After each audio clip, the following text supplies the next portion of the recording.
मुबारक हो पटवारियों, आप लोगों की माँ का जादू टूने वाला गिलास जो है वो वापस आ गया है। क्योंकि बहुत सख्त ज़रूरत पड़ गई है। मरकज़ में चाचा तो जा रहा है, उसकी तो वजारत आज़मा जा रही है। जो ख्वाब करती थी कि मैं वज़ीर आज़म बनूंगी पाकिस्तान की, उसका भी वो ख्वाब चकनाचूर हो गया। लेकिन उसका टेंशन ये है कि कहीं वजारत आला पंजाब की भी ना चली जाए।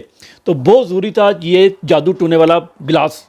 लेकिन ये जादू टूने वाले गिलास की जो लॉन्चिंग तकरीबात है ना, कल ये ट्राम एक इन्होंने लॉन्च किया है। बेसिकली उस्मान बुज़दार ने को प्रोजेक्ट दिया था, लेकिन इन्होंने पहले 2 बसें जोड़ते थे, 3 बसें जोड़ के ना टायरों वाली वो सड़क के ऊपर चला दिया, वो भी सड़क के दरमियान के ऊपर। उनको ये भी नहीं पता कि वो तो पटरी के ऊपर चलती है।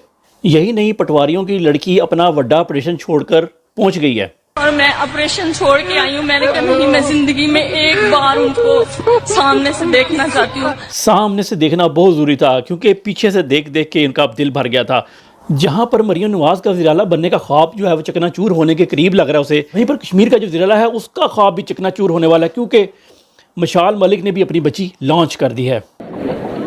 एक्टिंग चेक करें। अस्सलामुअलैकुम, मैं रज़िया सुल्तान हूँ, कायदे आज़म मोहम्मद अली जिन्ना पाकिस्तान के फाउंडर। इसी तरह मेरे पापा मोहम्मद यासीन मलिक कायदे आज़म भी हैं कश्मीर के।